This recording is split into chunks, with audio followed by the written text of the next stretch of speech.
Let's go. Welcome to the Podcart. It's a podcast from a golf cart where I interview local business professionals and industry leaders over a round of golf.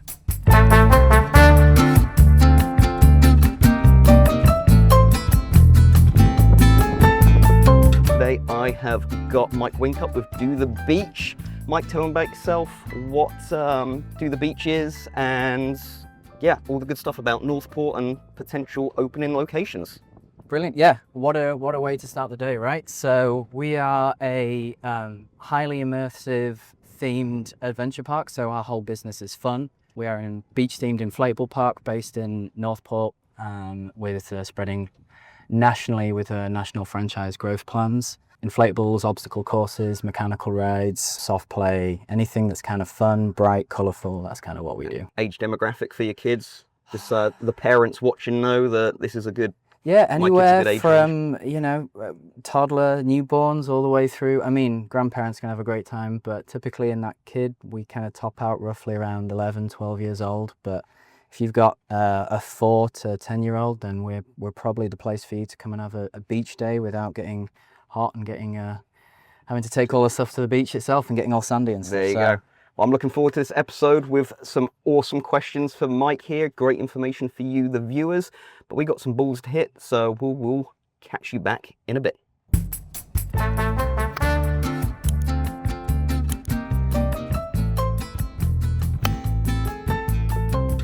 Nice.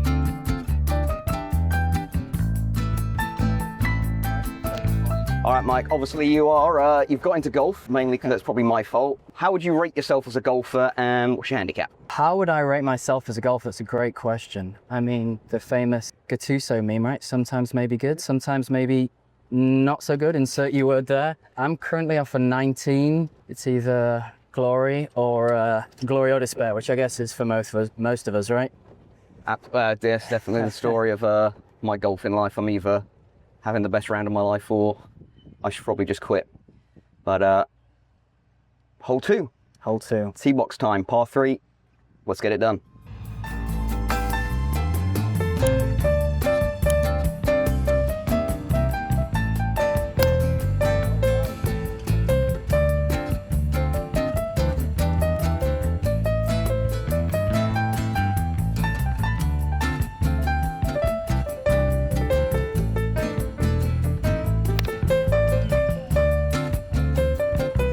All right, Mike, so you've been playing golf a few years so far. What's your favorite course in Florida and why?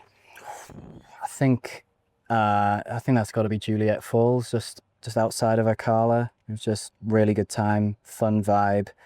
It's waterfalls on some courses, and some undulation. You know, people think Florida's pan flat, but had rollers and different course features. It was challenging, but not like some of the courses that we've visited and, that's taking your lunch money. I would say Juliete Falls is definitely up there as an all-time for me. And then last question before we hit the green here. All right, Mike, so when you tell people what you do for a living, what's their general reaction to I design entertainment rides or amusement rides? Right? Yeah, there's not a lot of us that do it, so, and people...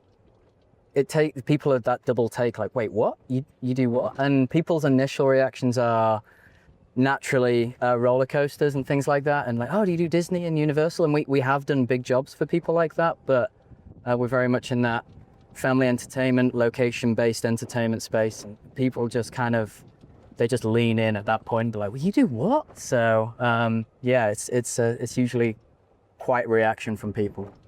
Awesome. Yeah, I can imagine that's... gets everyone's gears turning in their head, just trying to assume to work out what we do, what it actually is that you do. Absolutely. So, awesome. Well, right. Hole 3. Let's do this.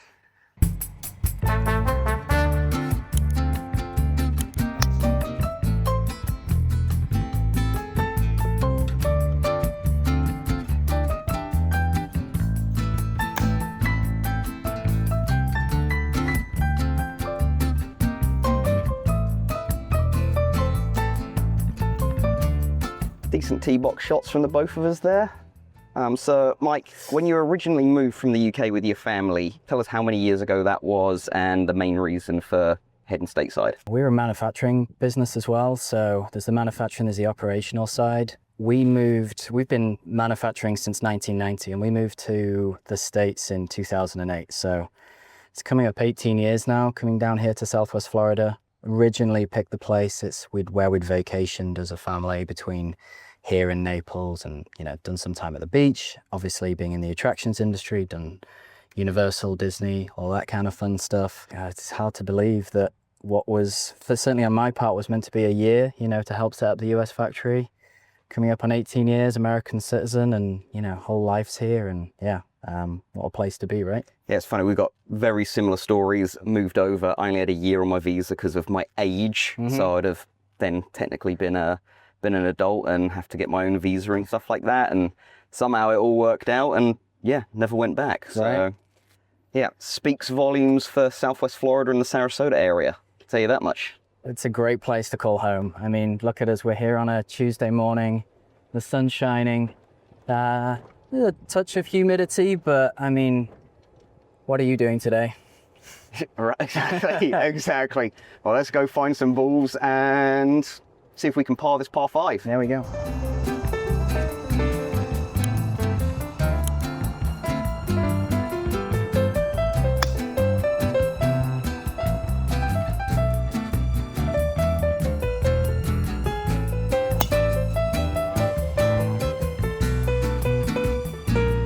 Your dad started Galaxy multi-rides and moved into mechanical balls. Tell me what that was like growing up, how that even became to be a thing, and was there anything you did before even the mechanical ball aspect of?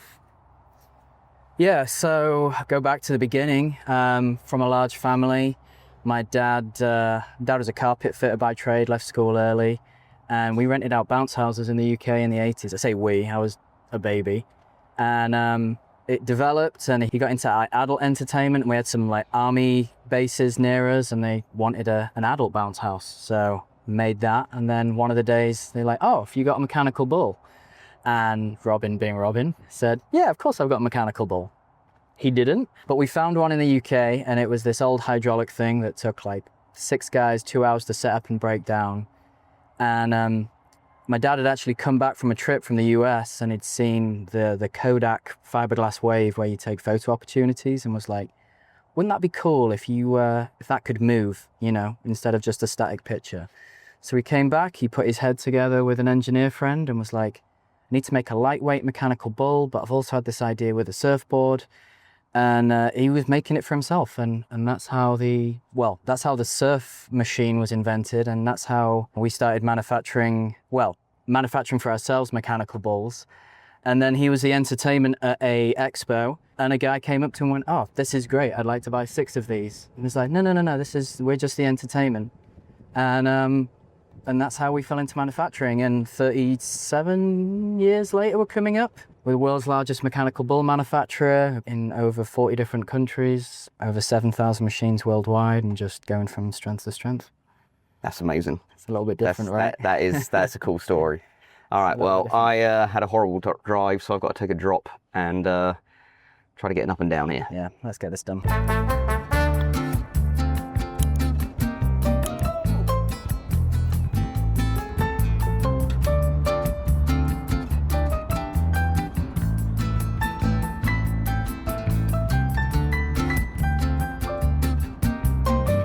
From that story, Mike, what made you, because obviously you went to university, do your own thing, I'll let you tell the viewers what you did as a degree, but what made you or attracted you to work in the family business? Initially, it was trying to do everything to avoid it, right? So went to university to study fashion design and art direction, and came back home and, early 20s looking for a job, and it's like, you know what? Just while I try find my feet, I'll help Dad out, help a company. I'm sure I can give something back, and it just kind of went from there and went from strength to strength. And we rolled out from just doing multi-rides and mechanical rides that sit on and ride to do more of the stuff that we worked in with ABC Disney with Wipeout, and that whole range of action games and anything that kind of spins, chops, ejects you, just the creativity and the banter. I know I'm talking about my father, but like the relationship that we have, you know,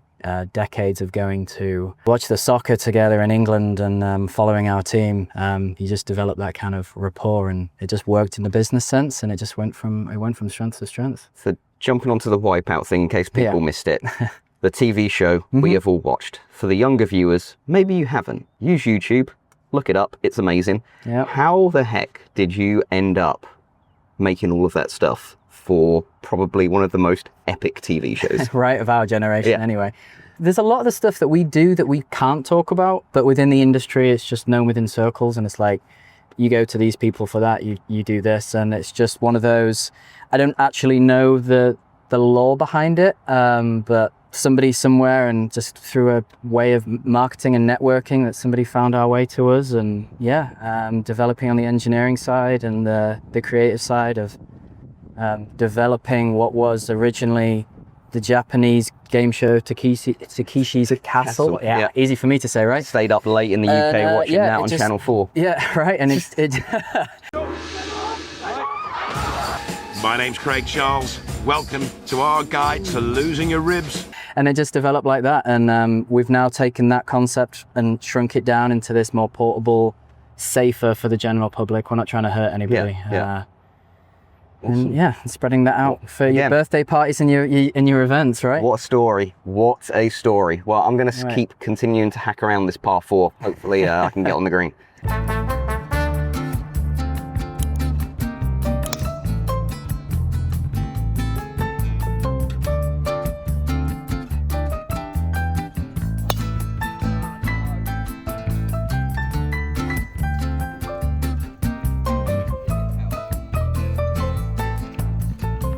Darren, it can't continue like this, can it? It can. 2 companies, Galaxy Multi Rides and Do the Beach. You're head of design for Galaxy Multi Rides, CEO of Do the Beach. Yep. Tell us how that works and how you're juggling 2 hats. Right, so from the manufacturing side, head up the creative team at Galaxy, so we're not just new ride design and concepts, it's the marketing and the strategy and thinking holistically for our customers, like how they use our products and how they make money, because that's how we make money, right? If our customers are making money, they come back. With Do the Beach, very different. Still, I mean, I'm extremely proud. It's been a nice project to the full branding, the colors, the character, the logo, everything is from my head, and it's a bit of a legacy thing, right? So there's still that creative side and the look of the product. I'm still designing the product for the brand, but also how the whole how the venues look, right? But then being COO and head of operations, taking that experience that we've gained over the last 37 years and having owned our own play centers in the UK and having been in a multitude of trampoline parks, adventure parks, zoos, aquariums, bowling alleys, like you name it. And how can we take that experience? So 2 different roles, one being very artsy and creative, and the other one obviously much more business centric. And it's just a good balancing act. I mean, we have great teams on both sides, and it's just a lot of my time at the moment is on the Do the Beach side, but I'm still heavily involved with Galaxy, and we've got 3 new rides coming out this year in November, so it's a busy time to say the least. Awesome. That's my Max Fly. That's Max Fly. They found my ball. Let's go hit that.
You were nominated for IAAPA for Young Professional of the Year in 2020. Obviously, huge thing for your career. Just want to explain what IAAPA is. The viewers have no idea what that is, and again, what it meant to you.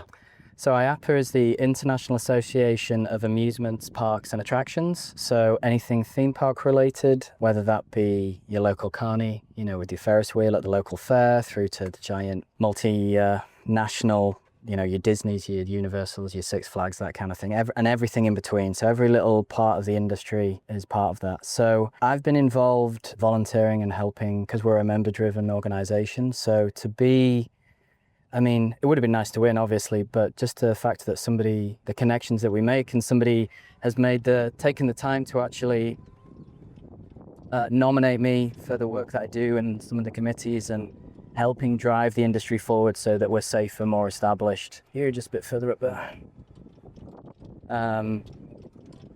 Yeah, I mean, it means the world. I mean, continue to try give back because it's an industry that's given so much to me. So we try push forward with everything that we do, and to be recognized by somebody to think, you know, this guy's doing a decent job. And it was when I was a little bit younger. Still don't feel old now, but yeah, means the world to just be recognized by your peers. And I often forget about it, but obviously it's in my bio and stuff, so. It is.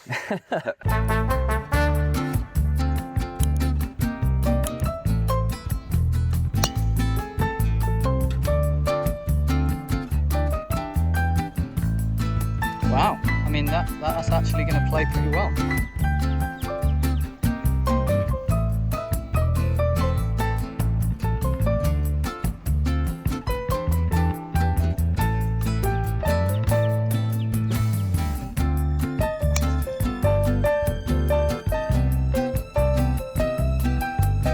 So back in 2020, or I guess just before COVID, you were basically a wet ink signature away from having a location in Port Charlotte. Correct.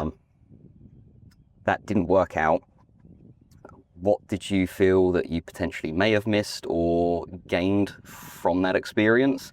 And then let's jump into the Northport location from there. Yeah, so just rewinding a little bit, we brought out the Inflatable park concept, which is changing indoor play for the better, obviously in our opinion, but replacing trampoline parks. And we had a concept, a generic concept, just a different brand of colors, and we were trying to open in Port Charlotte. We had a location, and delays in, you know, as you well know, in the contract side of things just meant that we started hearing the rumblings, because we have manufacturing facilities abroad and customers all over the world. We were probably a bit more in tune to COVID than the media was letting on here in the US. So we just started to slow roll a little bit. And it was February 2020 when we decided not to proceed with that location. And as we all know, like middle of March, the whole world shut down. And I think what's benefited us, and you know, certainly leading into Northport, we have a better location in Northport, but the brand as a whole, we're doing something different that no one else has done in the industry, and we're like going fully themed, immersive. I mean, you walk in, the floor is boardwalk, and then we go to like an epoxy sand floor. We paint the ceilings and the walls sky blue. I mean, everything is highly themed, just to bring that elevated guest experience of what we're trying to go for. And I feel like that is so much more than if we'd have just gone with this generic 3-4 color combination. Right, gave you more time to really refine the craft and the final product. And although frustrating, but in the long run, it's been obviously, well, we're going to see, but I'm super hopeful it's paying out for the best, for sure. There we go. Let's try to chip in.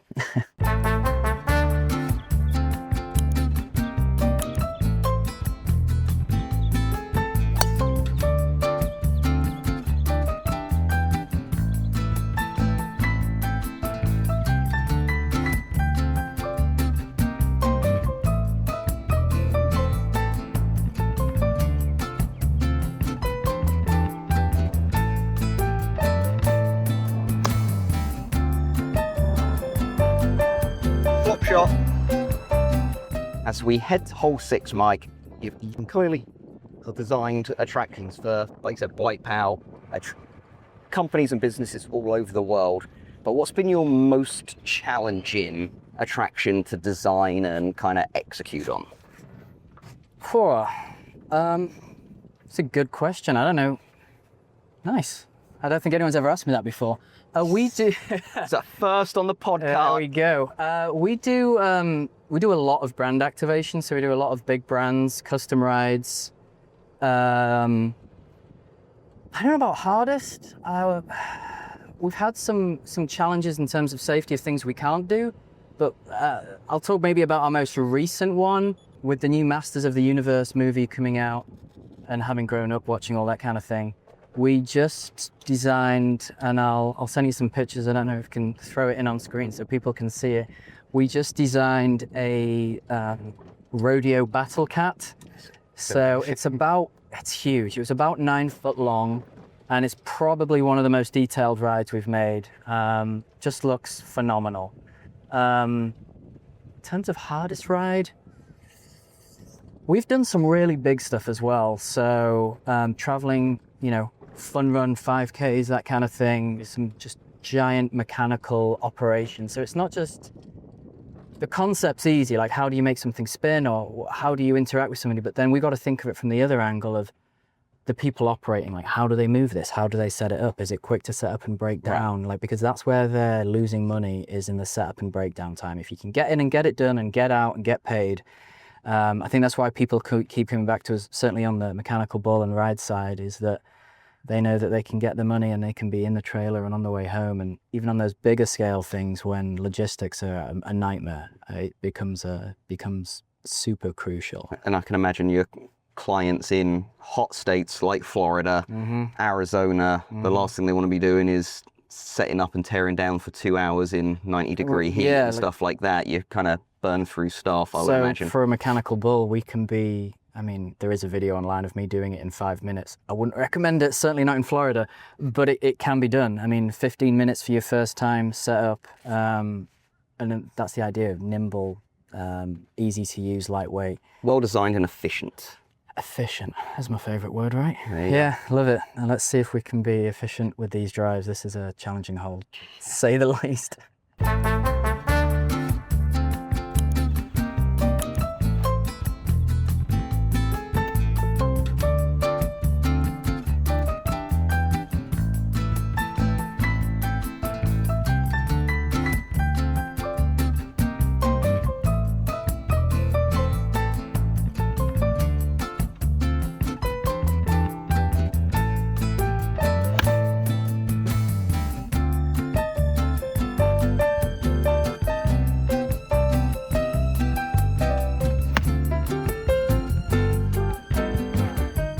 Let's jump more into the Northport location. Now you're open, you've been open for over 6 months.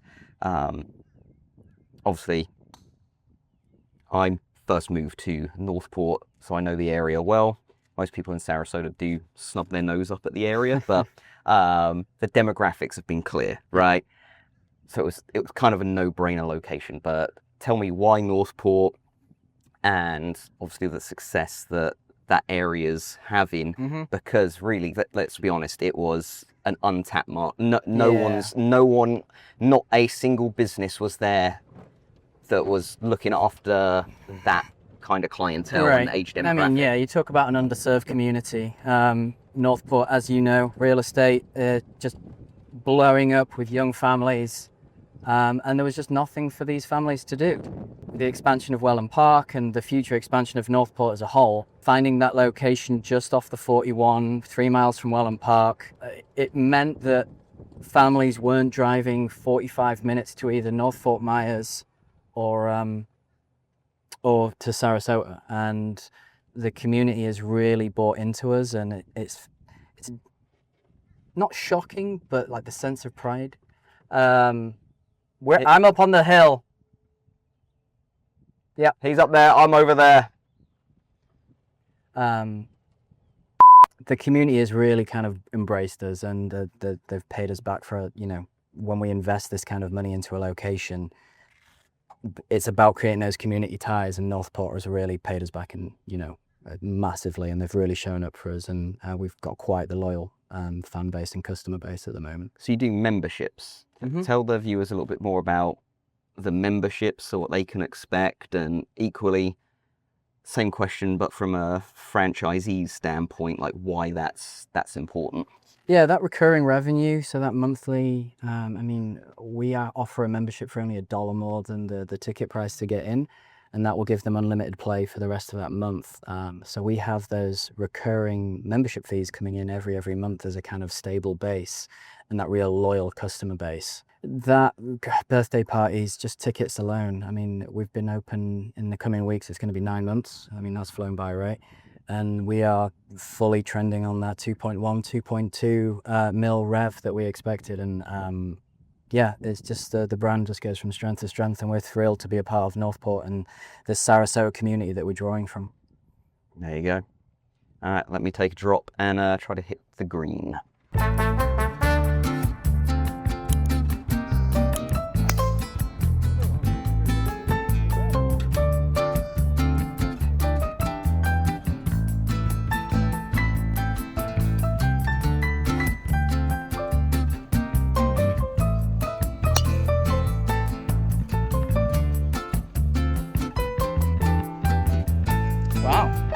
That's actually going to play pretty well. So with the Northport location, obviously I was part of the real estate aspect of that, but you took a Winn-Dixie.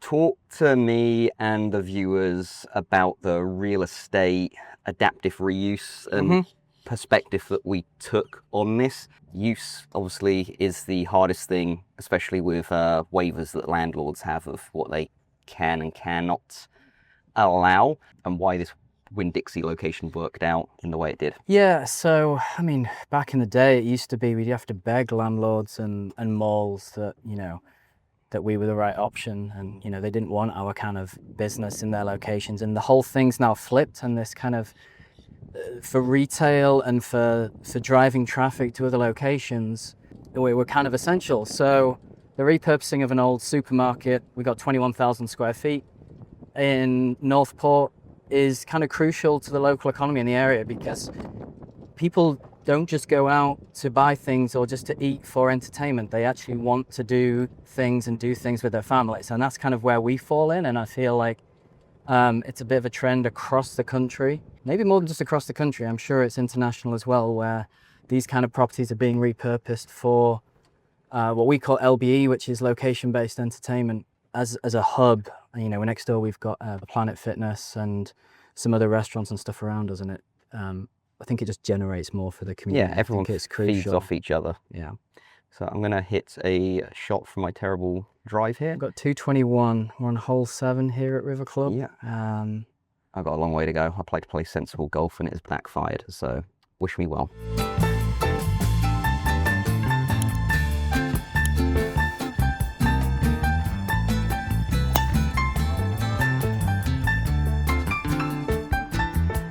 So there's been a lot of talk about inflatable parks. Yep. But for the viewers that actually have no idea, all they know is trampoline parks and things like that, what is an inflatable park? So you mentioned trampoline parks. In 2018, we got approached from a customer to replace their entire trampoline park. So all the decking, all the trampolines, everything, and ask, like, you know, can we replace this with inflatables? So what an inflatable park is a more efficient way than a trampoline park. So there are interconnected modules that will cover anywhere from 1,500 square feet all the way up to 20, 30, 40,000 square feet. So we have one immersive environment that's interconnected. So we have slides, obstacle courses, adventure rides, mechanicals, climbing elements, sport courts, you name it, you're all in that one area. And it's a more efficient model. It's about 1/3 of the cost for the relevant size trampoline park in terms of installations. And just seeing great success. We've done over 110 independent stores worldwide. And that's what really led us to move forward with the franchise and take that forward. There you go. All right, Mike, so the beach theme. The beach. Tell us more. Why not a jungle, space, submarine, that kind of stuff? What was it about the beach that ticked the boxes? Yeah, so twofold. One, I mean, this works in both ways. Everybody loves the beach. that's what I thought at least, right? But if they don't, what better way than joining us? You know, if they don't love the beach, what is it typically? Because you take too much stuff, it's too hot, the sand, the salt, the sea, but you get to enjoy all that fun without all that stuff. So initially we were trying to do that, what kind of theme appeals across genders and age groups, and something that's super bright and colorful. Base is obviously very cool, but it seems to be a bit more boy trending, and it's quite dark and, you know, darker colors. Jungle as well, it's just again a bit more, you know, darker greens and things. So we really wanted these bright, airy environments. And then in terms of a marketing side of it, so yes, we're open here in Florida, but with our future locations in Tulsa, Boston, Wisconsin, you know, middle of Idaho, there could be 3 foot of snow outside, and you can say to the kids, you know, hey kids, let's go do a beach day kind of thing. And it just helped us lean in with the theming, and we just kept on rolling and expanding it. So our staff are all dressed like lifeguards. They've got red t-shirts on. I've talked about the theming inside the park. I mean, even our concession stand looks like a giant Airstream trailer, and it just gives license for our staff to be a bit goofy. And, you know, I encourage them, like surf's up, or like have a great beach day, or that kind of thing. I love how the staff are lifeguards. That's right. That's just a nice have touch. some fun with it. You know, because it helps us attract the staffing as well as the guests. So there's gonna, again, I talk about weird landlocked states. There's gonna be some kid that says, my first job was a lifeguard at the beach, and like, well, you live in Rapid City, you know, like, where's the beach? And it just leads to conversation. It gets that bit more virality of the marketing side of it. So lots of fun, very bright, gender neutral, and just so many marketing opportunities is kind of why we went with the beach. Okay, and let's see if we can squeeze this next question in before we get to the green. Right. You've got RFID wristbands. Yeah. Tell people what that does, why, and the pros. So part of the franchise was us leveraging our relationships that we've developed over these last 37 years, you know, that wouldn't have been difficult to work together as manufacturers, but now that we're operator, we can blend in with that. And one of these new companies is called IntelliPlay. So we have these smart wristbands that the whole park is geo-fenced, so we know where the kids are. So from a safety point of view, there's peace of mind for the parents, but it gamifies the park. So we're counting bounces, we're counting slides, and we have leaderboards, like giant jumbotrons that the kids can go and see what they're doing. And again, it falls into that efficiency thing with the staff, because when your time's up, it glows red, and when it's red, you know, it's good, it glows green, and it helps just the efficiency of the operations of the park. And we're trying to blend that active play with technology, but with being screenless. So just trying to bring technology and that fun, because it's awesome seeing the kids that run out and they see the name on the scoreboard and go, oh, I've got to run back in and bounce along. Yeah, I know, my niece loves that. She always wants to be top dog in the park, and she comes back and she's like, gets mad when she's third. So, yeah, right? So, great way to wear your kids out, that's for sure. Oh, 100%. Awesome. All right, well, I may have hit the green for the first time on this par 3 here, or I'm in the bunker. There's the ball there. I'm not sure who's... No, I've hit the green. He's hit the green. It's on first for a time. birdie. Let's go. Let's go.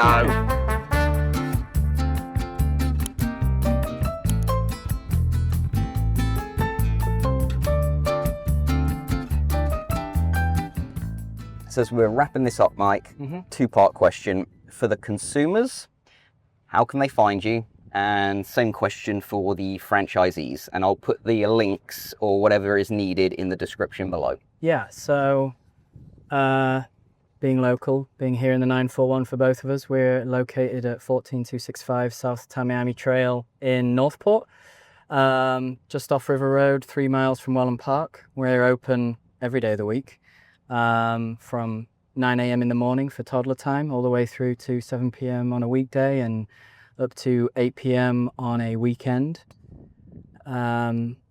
Prices as low as $20 for an hour. Lots of fun to be had there. From a franchisee point of view, you can visit dothebeach.com. There's a whole treasure trove of information there on information on the park, on the investment. You know, it's a great opportunity either as a investment to the side or whether you want to get involved personally. Currently running at anywhere between 21 and 24% net profit. So huge returns. And yeah, anybody that wants to know anything, you can find us anywhere on social media, YouTube, all the normal channels at Do the Beach.